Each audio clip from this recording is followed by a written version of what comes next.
নানা আয়োজনে পালিত হল রাজশাহী বিশ্ববিদ্যালয়ের ৭২তম প্রতিষ্ঠা বার্ষিকী।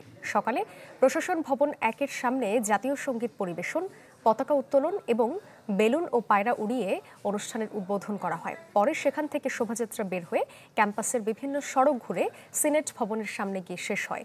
সেখানে হয় আলোচনা সভা। এ সময় উপস্থিত ছিলেন শিক্ষা উপদেষ্টা অধ্যাপক চৌধুরী রফিকুল আবরার, উপাচার্য অধ্যাপক সালেহ হাসান নকিব সহ প্রশাসনের কর্মকর্তারা।